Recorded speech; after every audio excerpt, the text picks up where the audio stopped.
কত বড় হাট দেখুন।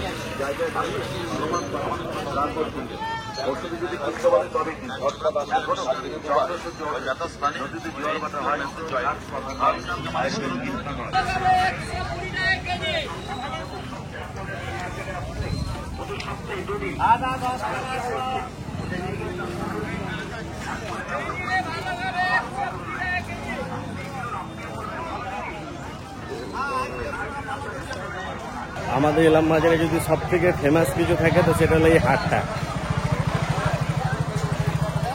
ইলাম বাজারে হাটই বলে, কিন্তু এই হাটটা হচ্ছে সুক বাজারে। এখন যে হাটটা দেখছেন এটা তো প্রায় মোটামুটি 10 ভাগের 1 ভাগ। আগে বিশাল বড় হাট ছিল। কত করে মোড়ক?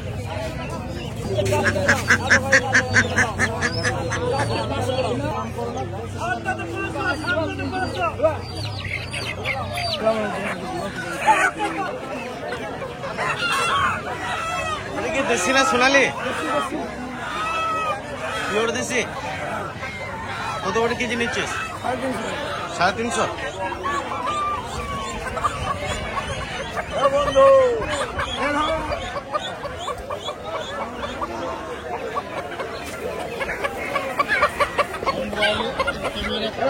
হাটে একটু সাবধানে দেখে কিনতে হবে, অনেক রকম মুরগি থাকে তো।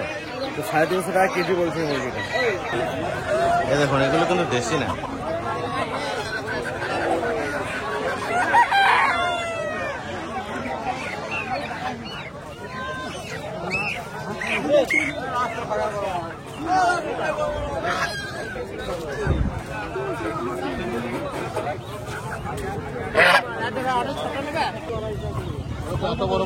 এটা কি টার্কি মুরগি না?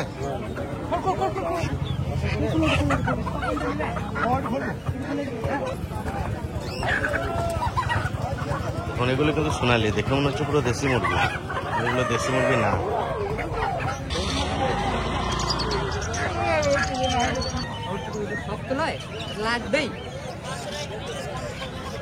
এখানে পায়রাও বিক্রি হয়।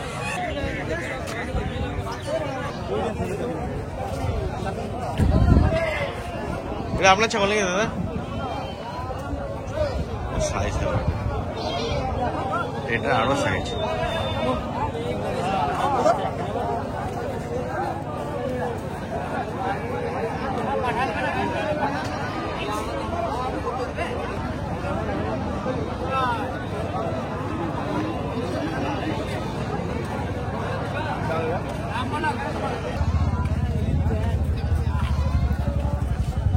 বাপরে, বিশাল বড় খাসি তো।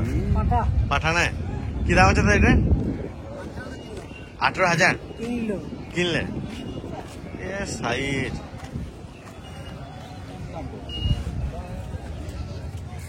কয় কেজি হবে মোটামুটি? 20 কিলো মতো ধরে সে আইটেম করে কিনা হয়েছে। আমাদের ইলাম বাজারে মোট 3টে হাট হয়। এটা হচ্ছে শনিবারের হাট, আর একটা রবিবারে, আর একটা বুধবারে। নেক্সট কোনো ব্লগে দেখাবো রবিবারের হাট।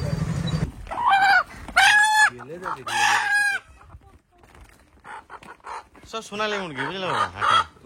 হাটে সব সোনালি মুরগি। এটা সোনালি নয়, কিন্তু বেশিরভাগই সোনালি। বাহাদুর মুরগিটা তো দাম আছে। বলি আমার চোখ দেখে পা গেলে দেখে মুরগিটার তেল হবে প্রচুর। এই মোরগটা বিশাল। এই দেখুন, এটা আমাদের বাড়ির দেশি মোরগ, যেটা অরিজিনাল পিওর দেশি। সেটা বেশি বড়ই হবে না। আর এই একটা আছে, এই দেখুন, অন্য একটা মোরগের আওয়াজ শুনে চলে আসলো। মানে ও ভাবছে আমার জায়গায় কেউ দখল করতে চলে এসছে, মানে আর কি আমাদের বাড়িতে রাজত্ব করে। অন্য মোরগের আওয়াজ শুনেছে, দরজা খোলা থাকলেই মারতো ওদেরকে। যে ওই যে আরেকটা আছে দেশি মোরগ।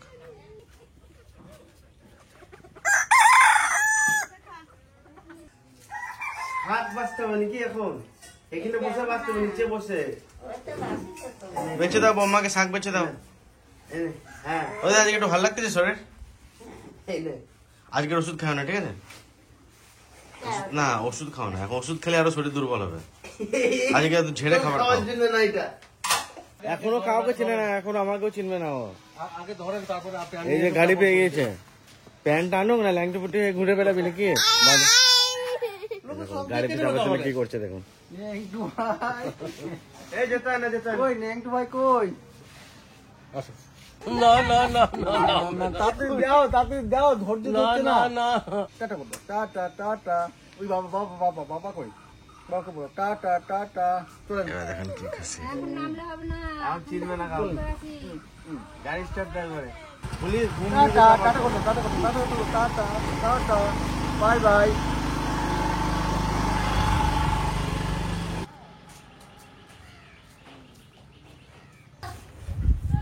দেখুন আজকে আবার এসছে মাছ খেতে। এটা মিনি নাকি? এটা মনে হয় ওর মা না?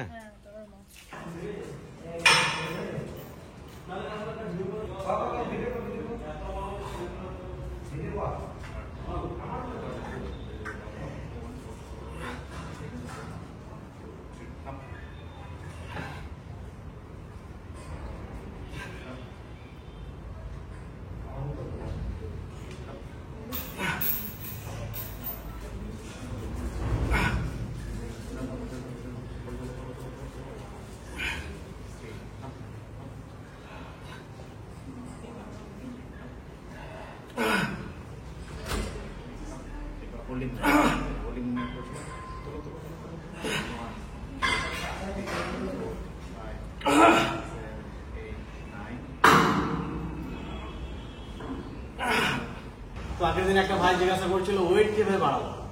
এখনকার দিনে ওয়েট বাড়ানো হচ্ছে সবচেয়ে ইজি। বেশিরভাগ লোক ওভারওয়েট, আমাদের পশ্চিমবঙ্গের কথা বলছি, ভুঁড়ি, মোটা পেট, এইটা একদম নর্মাল ব্যাপার। পাতলা থাকাটাই ভালো। তো যে ভাই কমেন্ট করেছে আমি তাকে বলবো তুমি পাতলা আগে খুবই ভালো আছে, মোটা হতে যেও না।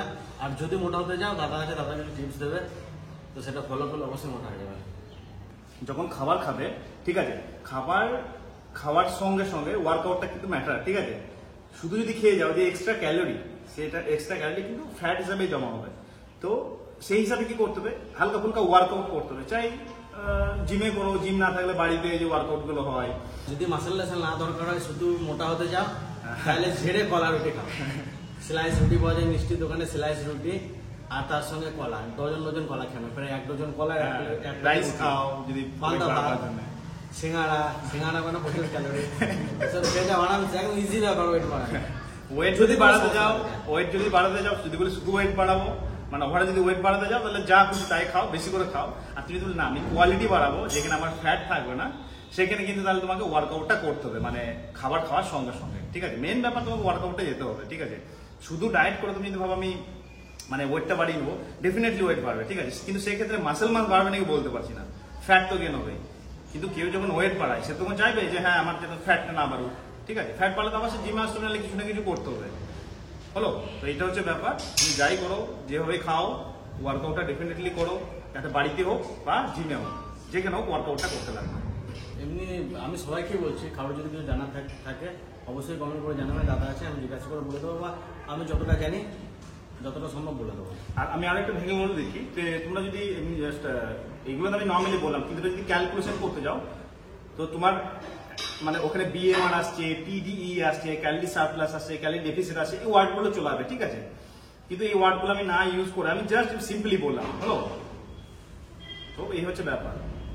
তোমরা যা বেশি করে খাও ওয়েট বাড়াবার জন্য, আর ওয়েট বাড়াবার সঙ্গে যদি মাসেল বাড়াতে যাও, তাহলে বেশি করে খাওয়ার সঙ্গে সঙ্গে মানে ক্যালোরি সারপ্লাসের সঙ্গে সঙ্গে ওয়ার্কআউটটাও করো, তাতে বাড়িতে হোক বা জিমে হোক। কি একা একা কি ব্যাপার? রান্না করছে মা, ল্যাম্পিনি গরম কত রান্না? হয়েছে, গরম মশলা দিয়ে নামিয়ে দেবো এবারে। শান্তনু কটা মুরগি কেটেছে? 2টো মুরগি তো?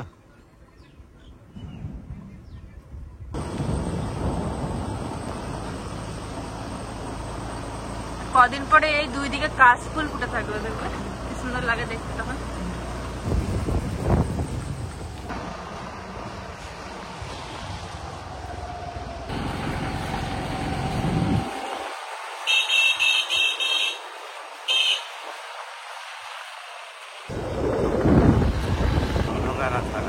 পুরে অন্ধকার।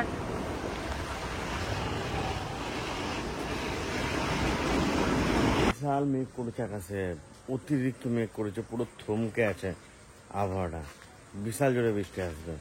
আর দেখি এখন ঠাকুমাকে নিয়ে একটু ডাক্তারের কাছে যাবো। এমনি ঠাকুমার যে জ্বর ছিল, কাশি ছিল, সেটা ঠিক হয়ে গেছে, কিন্তু এখন শরীরটা বিশাল ক্লান্ত, মানে সবসময় ঘুম ঘুম পাচ্ছে, মানে ভীষণ ক্লান্ত লাগছে বলছে শরীরটা।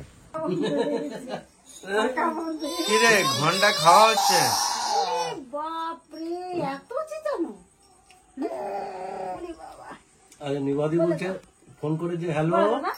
নিউ আবার ফোন করছে, হ্যালো। আজকে আবার হাত জোর করে বলতেছে, হাত জোর করতেছে আজকে আবার নতুন নতুন জিনিস এক একদিন। এক একদিন এক একটা। শোনা রাধে রাধে, একটু রাতে দাও দাদা, একটু রাতে দাও, শোনা রাধে রাধে, রাতে রাতে দিয়ে দাও তো। রাধে রাধে, দিয়া গুলো। রাধে রাধে। নমো করো, একটু নমো করো। রাধে রাধে। ওষুধগুলো সব বাদ দিয়ে, খাবে না? ওষুধগুলো সব বাদ দিয়ে গেছে। একটাই তো ওষুধ না, আচ্ছা ওষুধই দেয় না, শুধু রিপোর্ট দিয়েছে। এটা ভিটামিন ওষুধ দিয়েছে, রিপোর্ট কত দিন? হয়তো ওই ওষুধগুলো খেয়ে আরো বেশি মাথা করছে। তাই আমাদের এখানে মেডিকেল ব্যবস্থা খুবই খারাপ, এখানে কোনো ভালো ডাক্তার পাওয়া যায় না। মানে একটা ছোট স্বাস্থ্য কেন্দ্র আছে, ওইখানে আর কি কিছু ডাক্তার আছে, তা সবসময় পাওয়া যায় না আর কি, এরকম ব্যাপার। মেডিকেল ব্যাপারটি লম্বাজারে খুবই খারাপ অবস্থা এখানে। একটু ভালো যদি ডাক্তার দেখাতে হয় তাহলে বোলপুর যেতে হবে, নাহলে দুর্গাপুর যেতে হবে, নাহলে কলকাতা যেতে হবে। তো আগের দিন ঠাকুমাকে যে ডাক্তারকে দেখেছিলাম উনি বলেছিলেন 5 দিন পরে আসতে। তো 5 দিন পরে গেলাম, যে বসে আছি মোটামুটি 10-15 মিনিট বসে আছি, যে ডাক্তারবাবু বেরিয়ে এলেন, বেরিয়ে এসে বললো দেখবো না। মানে আমি ভাবি যে পৃথিবীতে যদি কারো ডিমান্ড সবচেয়ে বেশি ডিমান্ড থাকে সেটা হলো ডাক্তারদের ডিমান্ড, আর আইপিএস অফিসার বা আইএস অফিসার যারা থাকে। মানে গভর্নমেন্ট জবের একটা পাওয়ারই আলাদা। ধরুন আমরা ইউটিউব চ্যানেল করি, হয়তো অনেক টাকা ইনকাম হয়, কিন্তু এই যে চাকরির যে একটা সম্মান, যে একটা পাওয়ার না, এটা একটা বিশাল জিনিস। অনেক ছেলে আছে এখন পড়াশোনা করছে না, সোশ্যাল মিডিয়া নিয়ে ব্যস্ত, ইউটিউব চ্যানেল খুলছে, হয়তো অনেকে দেখে ইন্সপায়ার হয়ে চ্যানেল খুলছে, চাকরি বাকরির কোনো চেষ্টা করছে না। তো এগুলো মানে ভবিষ্যৎ খুব খারাপ। এখন হয়তো ইউটিউবটা খুব চলছে, সব জিনিসের একটা সময় থাকে, হয়তো কিছুদিন পরে জিনিসটা এরকম চলবে না। তো আমি সবাইকে বলবো যে পড়াশোনাটা আগে করো, তারপর ইউটিউব চ্যানেল খুলো, যা করো করো, পড়াশোনাটা আগে করো। আমি হয়তো আপনারা বলতে পারেন যে তাহলে তুমি কেন কিছু না করে ইউটিউব চ্যানেল করছো। তো আমার ব্যাপারটা হচ্ছে আলাদা। আমি 2014 সালে গ্র্যাজুয়েশন কমপ্লিট করেছি হিস্ট্রির অনার্স হেতমপুর কলেজ থেকে। তো আমি যখন গ্র্যাজুয়েশন করি তখন আমি মানে সারাদিন পড়াশোনা নিয়ে থাকতাম। এই যে আমাদের টেরিসর চ্যানেলটা যে খোলা হয়েছিল, এটা আমার ভাই খুলেছিল, আমার কিন্তু ইউটিউবে কোনো ইন্টারেস্ট ছিল না।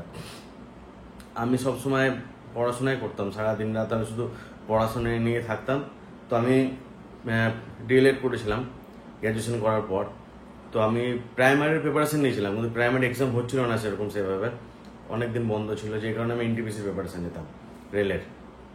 খুব ভালো প্রিপারেশন ছিল, মানে পরীক্ষা যখনই হবে আর কি, পরীক্ষা ডেট যখন দিল তার কিছুদিন আগে থেকে আমাদের ইউটিউব চ্যানেলটা দাঁড়িয়ে যায়।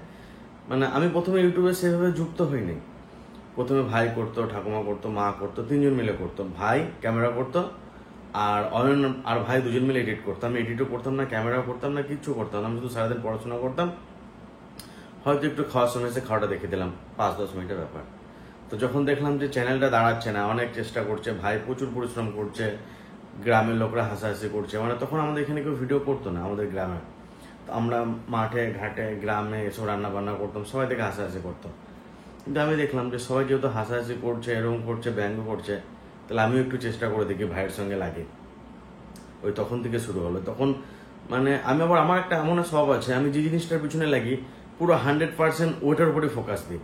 তখন আমি পড়াশোনার দিক থেকে আস্তে আস্তে কমে এটার উপর 100% ফোকাস দিতে লাগলাম। তখন তো ভিউজ হতো না, 50, 60, 70 এরকম ভিউজ হতো। এখন আমাদের রিলেটিভরা কি, যে কেউ চ্যানেল খুললে পরে মোটামুটি ফেস ভ্যালু হয়ে গেছে, 1 দিনে 2 দিনে 5 দিনের মধ্যে চ্যানেল দাঁড়িয়ে যায়। কিন্তু ওই টাইমে আমাদের 1000 সাবস্ক্রাইবার করতে মোটামুটি প্রায় 130টার মতো ভিডিও ছাড়তে হয়েছিল। যাই হোক, ওগুলো পুরানো কথা। তো ওরকম ভাবে লাগি, তখন আস্তে আস্তে পড়াশোনাটা একটু কমতে থাকে। ওরকম করতে করতে করতে করতে চ্যানেলটা মানে খুব ভালো গ্রোথ নিয়ে নেয়। আর যখন গ্রোথ নিয়ে নেয় খুব ভালো, অলরেডি আমার তখন পেমেন্ট ঢুকে যায় 1-2 মাসে। তখন আমি কি করি, এনটিপিসির পরীক্ষা দিতে চাই না। তো ওইভাবে আমি পড়াশোনা থেকে বেরিয়ে এসে ইউটিউবের মধ্যে ঢুকে যাই। তো আপনাদের সবাইকে বলবো যে এই আমার সিচুয়েশনটা কিন্তু আলাদা। তখন বাড়ির এমন পরিস্থিতি হয়ে গিয়েছিল যে লোকের কাছে টাকা পয়সা ধার করে রেসিপি করতে হতো। মানে আমি একটা সিচুয়েশনের মধ্যে পড়ে এর মধ্যে এসেছি। তো সব গার্জেনকে বলবো যে ছেলেকে ভালো করে পড়াশোনা করেন, ভালো করে যেন একটা ভালো জায়গায় যেতে পারে, এভাবে সম্মান। কিন্তু ইউটিউব করে এসব করে সম্মান নাই। এক সময় ছিল ইউটিউবারদের অনেক লোকে ভালোবাসতো ইয়ে করতো, কিন্তু এখন এত ইউটিউব চ্যানেল হয়ে গেছে, এত কিছু হয়ে গেছে, মানুষের ইউটিউবারদেরকে দেখলে সহ্য করতে পারছে না। আমি নিজের উপর সেটা ফিল করছি। এক সময় আমরা যখন রাস্তাতে বেরোতাম, কোথাও ঘুরতে যেতাম, সবাই এত ভালোবাসতো ইয়ে করতো। এখন কিন্তু সেই জিনিসটা ইউটিউবের প্রতি আস্তে আস্তে কমে যাচ্ছে। মানে হয়তো এমন দিন আসবে 4-5 বছর পর ইউটিউব জিনিসটা আস্তে আস্তে উঠে যাবে, শর্টস চলে আসবে, ইনস্টাগ্রাম চলে আসবে, হয়তো আরো অনেক কিছু চলে আসবে। আজকে আমি দিদাকে ডাক্তার কাছে নিজে একটা জিনিস ফিল করলাম যে সত্যি মানে সরকারি চাকরি হয়, ডাক্তার বলুন, ইঞ্জিনিয়ার বলুন, এগুলো একটা আলাদা জিনিস। যাই হোক, আজকে দিদাকে নিজে একটু মনটা খারাপ হয়ে গেল। আমি আজকে ব্লগটা বাড়াচ্ছি না, এখানে শেষ করে দিচ্ছি। দেখা হচ্ছে নেক্সট ব্লগে। আর একটু বেশি ভাষণ দিয়ে দিলাম, আজকে কিছু মনে পড়বে না। মানে মাঝে মাঝে মনের কথাগুলো একটু বলতে ইচ্ছা করে, যে কারণে বলে ফেলি।